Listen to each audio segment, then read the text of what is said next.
ஒரு ஊரில் செல்வர் ஒருவர் வாழ்ந்து வந்தார்.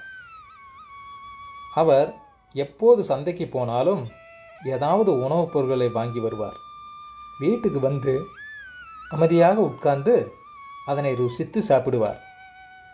அவரிடம் ஒரு வேலைக்காரன் இருந்தான். அவன் செல்வர் எதை கொண்டு வந்தாலும் அதில் சிறிதளவாவது தன்னுடைய சாமர்த்தியத்தால் கேட்டு வாங்கி சாப்பிடுவான். வழக்கம்போல் ஒரு நாள் சந்தைக்கு சென்று செல்வர் தான் உண்பதற்காக ஒரு டம்ளர் நிறைய கட்டி தயிர் வாங்கி வந்தார். இம்முறை இந்த கட்டி தயிரில் சிறிது கூட வேலைக்காரனுக்கு கொடுக்கக்கூடாது, முழுவதையுமே தானே சாப்பிட வேண்டும். அதற்கு ஒரு வழி அவனை ஏமாற்றுவதுதான் என்று எண்ணி அவர் வீட்டுக்குள் நுழைந்தார். அவரை வேலைக்காரன் பார்த்து விட்டான். அவன் செல்வரை நோக்கி, ஐயா, டம்ளரில் என்ன இருக்கிறது என்று கேட்டான். உடனே செல்வர், சுண்ணாம்பு வாங்கி வந்திருக்கிறேன், இதை சாப்பிட்டால் வயிறு எரிந்து வயிற்றில் வலி வந்து உடனே உயிர் போய்விடும், எக்காரணம் கொண்டு இதை தொடாதே, போய் இன்று முழுவதும் தோட்டத்தை உழுதுவிட்டு வா என்றார். வேலைக்காரனுக்கு செல்வர் தன்னை ஏமாற்றுகிறார் என்பது தெளிவாக புரிந்துவிட்டது. அவருக்கு சரியான பாடம் கற்பிக்க வேண்டும் என்று மனதில் எண்ணிக்கொண்டான். அது மட்டுமல்லாமல் அந்த டம்ளரில் இருப்பது கட்டி தயிர்தான் என்பதை அதன் வாசனையை வைத்து தெரிந்து கொண்டான். அவன் உடனே அந்த செல்வரை பார்த்து, ஐயா, வெற்றிலைப்பாக்கு போட அந்த டம்ளரில் இருக்கும் சுண்ணாம்பிலிருந்து சிறிது எடுத்து கொடுங்கள் என்றான். உடனே செல்வர் வேலைக்காரனை பார்த்து, நான் உன்னிடம் சொன்ன வேலையை முடித்துவிட்டு வா, அதிலிருந்து கொஞ்சம் தருகிறேன் என்றார். மாடுகளை ஓட்டிக்கொண்டு சென்ற வேலைக்காரன் சிறிது நேரத்திற்குள் வீட்டிற்கு வந்தான். உடனே செல்வர் அவனிடம், நான் சொன்ன வேலைகளை முடித்துவிட்டாயா என்று கேட்டான். உடனே வேலைக்காரன் செல்வரை பார்த்து, ஐயா, எந்த வேலையும் என்னால் செய்ய முடியவில்லை. ஒரு மாட்டை கட்டினால் மற்றொரு மாடு அறுத்து கொண்டு ஓடுகிறது, இதில் நான் எப்படி தோட்டத்தை உழுவது என்றான். உடனே கோபப்பட்ட அந்த செல்வர், வேலையை செய்ய சொன்னால் விளையாட்டு காட்டுகிறாயா என்று கூறி அவன் முதுகில் ஓங்கி அறைந்தார். அவ்வளவுதான். அவன் செல்வரை பார்த்து, ஐயா, இது நாள் வரை யாருமே என்னை அடித்ததில்லை, நீங்கள் என்னை அடித்து விட்டீர்கள், நான்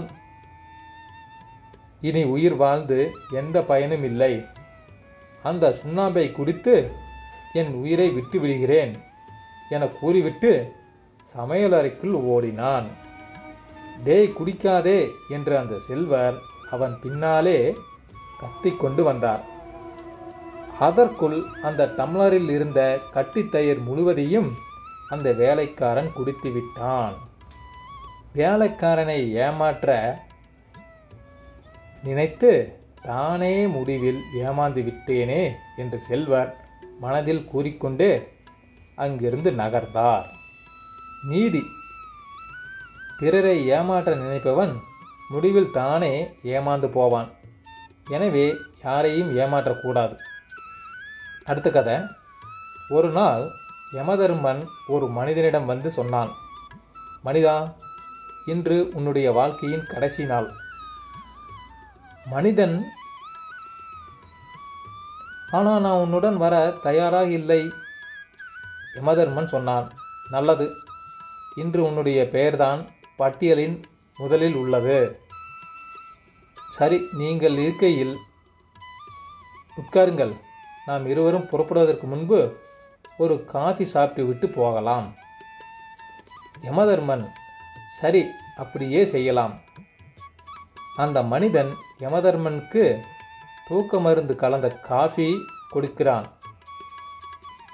குடித்தவுடன் யமதர்மன் நன்றாக தூங்கிவிட்டான். மனிதன் உடனே அந்த பட்டியலை எடுத்து முதலில் இருந்து தன் பெயரை எடுத்துவிட்டு கடைசியில் கொண்டு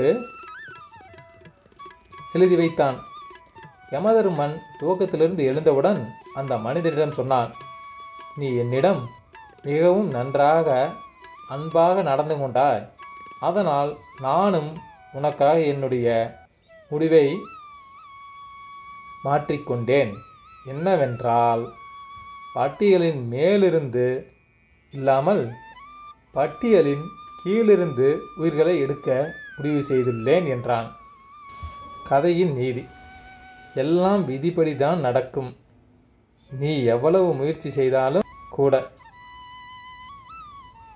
அடுத்த கதை: குருவும் சீடர்களும் காட்டு வழியே பயணம் செய்தனர். அப்போது குரு தன் சீடர் ஒருவரிடம், அதோ அந்த செடியை பிடுங்கு என்றார். சீடர் உடனே பிடுங்கி எழுந்தார். சிறு தொலைவு சென்றதும் முன்பை விட சற்று பெரிய செடியை காட்டி அதை பிடுங்கு என்றார் குரு. மற்றொரு சீடர் வெடுக்கென பிடுங்கி எறிந்தார்.